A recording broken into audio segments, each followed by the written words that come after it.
नमस्कार दोस्तों। आज की हमारी कहानी का नाम है मेहनत का फल।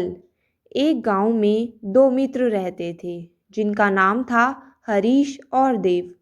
हरीश बहुत धार्मिक था और भगवान को बहुत मानता था, जबकि देव बहुत मेहनती था और उसकी भगवान में भी श्रद्धा थी।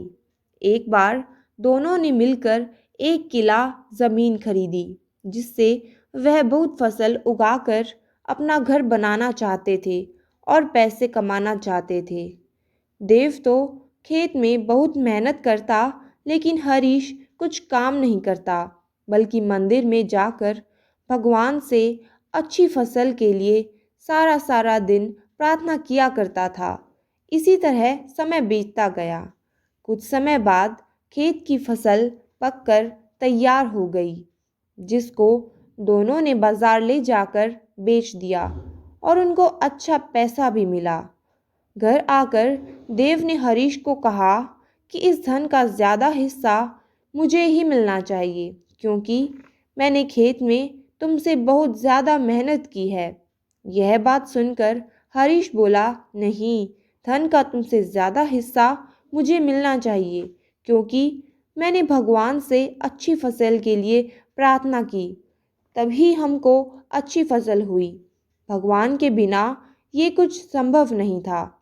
जब वह दोनों इस बात को आपस में नहीं सुलझा सके, तो धन के बंटवारे के लिए दोनों गांव के सरपंच के पास पहुँचे। सरपंच ने दोनों की सारी बातें सुनी और उन दोनों का न्याय करने के लिए दोनों को एक एक बोरी चावल का दिया, जिसमें कंकड़ मिले हुए थे।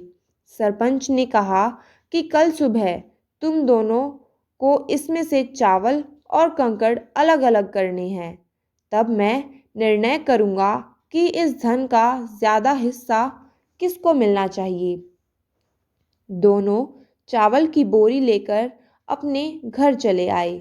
देव ने रात भर जागकर चावल और कंकड़ को अलग किया, लेकिन हरीश चावल की बोरी को लेकर मंदिर में गया और भगवान से चावल में से कंकड़ अलग करने की प्रार्थना करने लगा।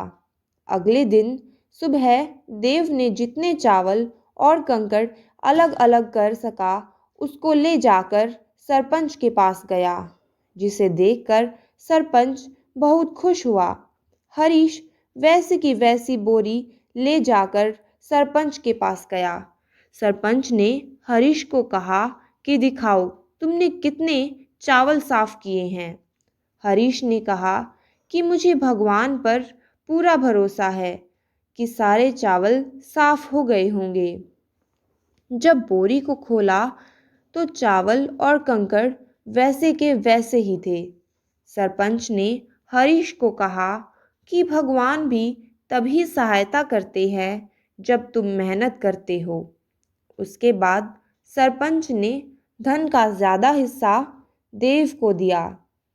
इसके बाद हरीश भी देव की तरह खेत में मेहनत करने लगा और अब की बार उनकी फसल पहले से भी बहुत ज़्यादा अच्छी हुई। इस कहानी से हमें क्या शिक्षा मिलती है? इस कहानी से हमें यह सीख मिलती है कि हमें कभी भी भगवान के भरोसे नहीं बैठना चाहिए।